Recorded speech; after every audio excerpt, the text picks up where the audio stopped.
Pessoal, o julgamento sobre o plano de golpe de Estado será retomado nessa manhã, daqui a pouquinho, a partir das 9 horas da manhã, e vai contar com a sustentação da defesa do ex-presidente Jair Bolsonaro. Repito para vocês, começa às 9, vai até o meio-dia, hoje o julgamento é só na parte da manhã. Ontem, no primeiro dia de julgamento, o ministro Alexandre de Moraes citou pressões internas e externas sobre a corte, mas ressaltou que o papel do Supremo é julgar com imparcialidade e independência, pelo menos foi o que ele disse. O procurador-geral, Paulo Gonet, mostrou as provas da acusação e falou que não é preciso ordem assinada para que haja uma tentativa de golpe.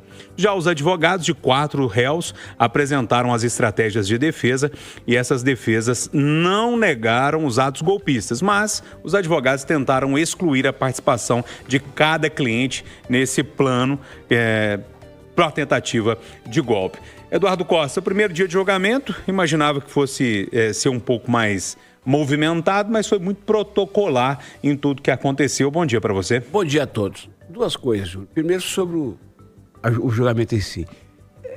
No caso de algumas defesas, eu vi retalhos, porque eu estava trabalhando, né? Mas à tarde eu pude assistir a defesa do ex-ministro da Marinha e do Anderson Torres. Ô, Júlio, e com isso eu quero dizer para as pessoas que continuam insistindo que é um julgamento político, na essência, que não tem dados jurídicos, provas, e que é uma perseguição política. Ô, Júlio, nenhum dos 4 advogados de ontem falou isso. Pelo contrário. Ô, Júnior, um deles, Demóstenes Torres, falou assim, ó, se houver a condenação, que ela seja, ou seja, se for, que condene por baixo. Nenhum dos 4 advogados outros falou que não houve trama golpista. Cada um quis dizer que o seu representado não estava. Então, esse assunto eu queria chamar a atenção.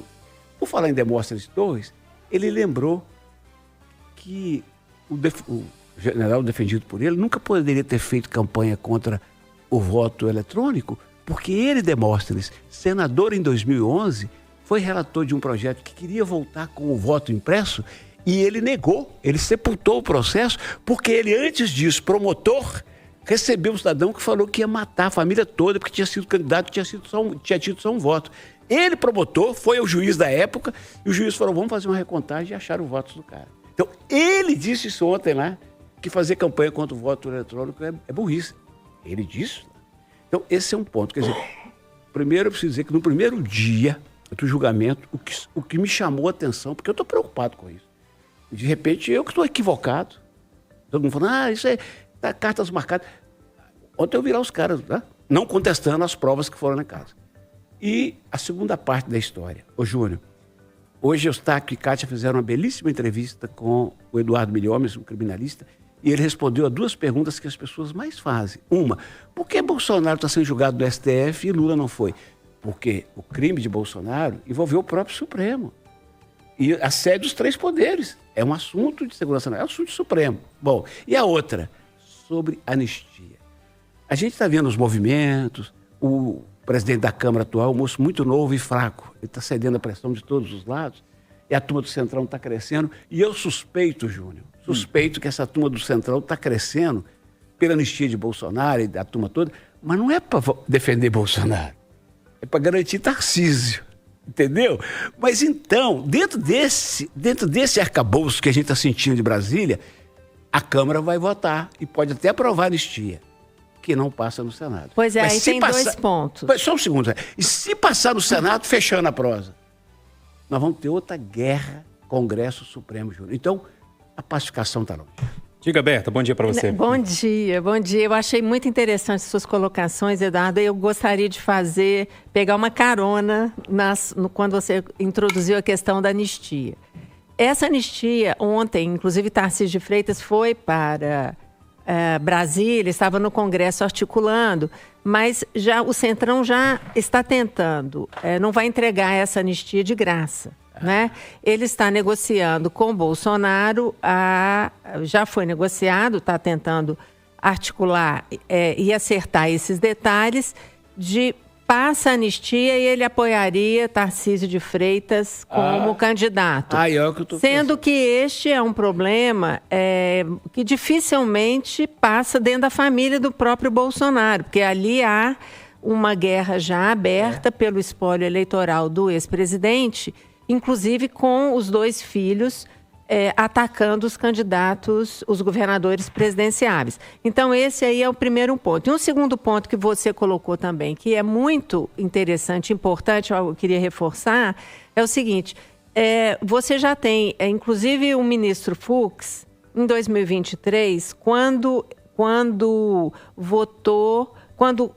acompanhou a relatora naquele caso do indulto, que Bolsonaro havia concedido a Daniel Silveira, e derrubaram o indulto, ele deixou muito claro que crimes contra a democracia não são passíveis de anistia. E por quê? Esse argumento foi colocado em 2023. Não são passíveis porque a anistia, a democracia é uma cláusula pétrea da Constituição Federal. Pétrea. Por isso que vai dar briga. O que significa isso? Ela é como se fosse o alicerce de um prédio. Isso. Né? Você, quando vai fazer um prédio, vai fazer a sua casa, você tem fundamentos sólidos que você coloca ali para elevar as paredes. Então, você não pode destruir este fundamento, porque senão a casa inteira cai. Né? Então, só para fazer este complemento e nessa excelente intervenção do Eduardo. Eu fico feliz, porque eu acho, e a Berta sabe, que ela conhece bastidores, mas, Júnior, lembrando, que esse Eduardo Milhões chamou a atenção para isso hoje. Por isso que eu estou falando que vai ter uma guerra fratricida entre Congresso e Supremo. Porque a Berta falou, cláusula pétrea. Não há PEC, proposta de emenda da Constituição, que resolva, não. Tem que fazer outra Constituição. Marcelo da Fonseca, primeiro dia de julgamento, daqui a pouco começa o segundo, né? Mas o primeiro dia, queria ouvir você sobre todas essas questões que envolveram esse julgamento ontem. Bom dia. Bom dia, Júnior. Bom dia, amigos do Conversa. Bom dia a todos os ouvintes. É interessante o Eduardo falar, né, que os advogados de defesa, eles não questionaram provas, né?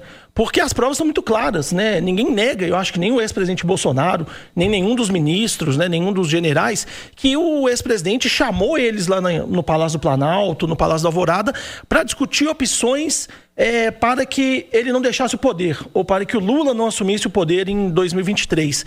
Então, é inegável isso. Tem provas, tem relatos, tem detalhes. O relatório da Polícia Federal é muito bem descritivo nesse ponto. Eu acho que o principal fator do julgamento, né, o que traz mais curiosidade, é se os ministros vão entender que discutir essa possibilidade de um golpe, de evitar que o Lula assumisse a presidência, o nome disso é golpe, é o suficiente para uma condenação. Ou se eles desistiram no meio do caminho e aí por isso não efetuaram, não tentaram o golpe. Eu acho que o centro da questão que vai ser esse debate, essa discussão no Supremo é isso. Tem prova suficiente. Bolsonaro, seus aliados discutiram formas de impedir Lula de assumir o poder. Isso é o suficiente? Discutir é o suficiente para ser considerado um crime? Isso é que defende Paulo Gonet. Exatamente. Ele disse que a tentativa... Exatamente. Aí o Paulo Gonet falou, olha, se eles tivessem conseguido executar isso, a gente não estaria aqui para julgar, né? Porque aí o golpe não nos permitiria avaliar isso. Então, é uma posição muito dura, né? Que o Gonet ontem fez uma leitura detalhada de todas as provas, que existem muitas provas, e apresentou, né, todo o relatório da acusação. O ministro Alexandre Moraes é curioso, porque na abertura que ele faz do processo, ele já... né, o voto dele vai ser lido só na próxima semana, no dia 9. Mas quando ele abre o voto, o posicionamento dele, a manifestação dele, já falando que é contra a impunidade, é contra a omissão, que isso não vai ser a solução para pacificar o país, ele já indica o caminho que ele vai adotar. Então vamos aguardar semana que vem como que os outros ministros vão se posicionar em relação a isso. Eu acho que aí, nesse ponto, eu concordo muito com o Alexandre de Moraes, que eu acho que perdoar, anistiar totalmente, né, esquecer, é sinônimo de impunidade. O Brasil precisa, sim, discutir o que aconteceu entre outubro de 22 e 8 de janeiro de 23. Quem depredou o patrimônio público, quem fez discurso não aceitando perder a eleição, tudo isso é importante para o país discutir. E aí eu acho que a defesa tem todo o espaço dela para fazer, alguns questionamentos, né, mais técnicos do julgamento, que no futuro podem causar até a nulidade dele. O Eduardo citou um dos questionamentos que têm sido feitos, mas surgiram vários outros. A gente tem um relato do Mauro Cid, que o advogado de defesa, né, do Almirante falou muito bem ontem. O Mauro Cid mudou o depoimento dele várias vezes. Ele retificou as posições dele, mudou, né? Então, assim, foram 9 depoimentos do principal delator. E aí a defesa, né, claramente vai sim fazer os questionamentos. E aí tomara que os ministros tenham uma isenção para julgar se isso deve ou não ser levado em conta. Ô Júlio, eu estou falando muito, mas mais 30 segundos. Eu quero que o ouvinte da Itatiaia saiba que quando o Marcelo diz que a impunidade não é uma saída para a pacificação, como disse o ministro Alexandre de Moraes, nós também, eu pelo menos, eu acho que os colegas partilham desse sentimento. Eu também não engulo a impunidade do Lula e seus companheiros no processo do Lava Jato. Eu falo isso aqui todo dia. Para mim, houve impunidade, houve um péssimo exemplo para o país, houve indecência. Um erro não justificou. Ô, Edu, mas uma coisa que a gente, né, eu acho que vale a gente ressaltar, eu acho que a defesa eu acho que o ex-presidente Bolsonaro, os aliados, os seguidores dele, têm muita razão em se sentirem injustiçados em alguns pontos. Por exemplo, o Lula, quando foi julgado no Supremo, ele foi julgado pelo plenário. O Collor, quando foi julgado pelo Supremo, foi julgado e condenado pelo plenário. Então, a mudança que o Supremo fez aconteceu em dezembro de 2023. Houve uma mudança no regimento interno no final de 2023 para entender que o ex-presidente não precisa ser julgado no plenário, passa a ser julgado na primeira turma. E esse tipo de mudança, que na minha opinião é uma mudança casuística, né, para atender algum interesse momentâneo, é uma mudança muito ruim. Porque acaba criando nos réus, nos que são acusados, o sentimento de que eles estão sendo alvo de uma mudança só para se prejudicá-los. Mas nada disso invalida, é importante dizer, o conjunto probatório está minuciosamente descrito pela Procuradoria-Geral com base num inquérito da Polícia Federal.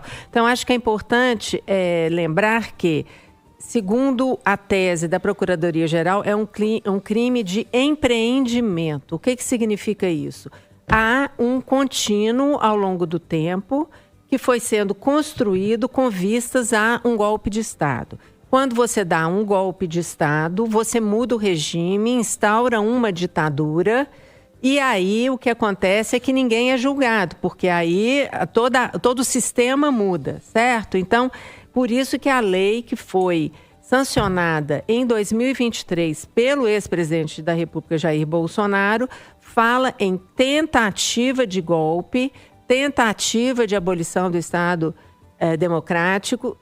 A tentativa em si, ela é um crime. Ô, pessoal, a gente vai seguir acompanhando tudo desse julgamento. Inclusive, a gente está com uma transmissão paralela do canal da Itatiaia no YouTube, trazendo para e passo tudo que está acontecendo ao vivo, direto de Brasília. E no nosso site também, no itatiaia.com.br, a gente acompanha em tempo real tudo que está acontecendo por lá. E, lógico, aqui na programação da Itatiaia, a gente vem trazendo os resumos, os nossos repórteres vêm traduzindo, os especialistas também ao longo de toda a programação. Então, é um assunto que vai levar toda a programação da Itatiaia ao longo dessa quarta-feira.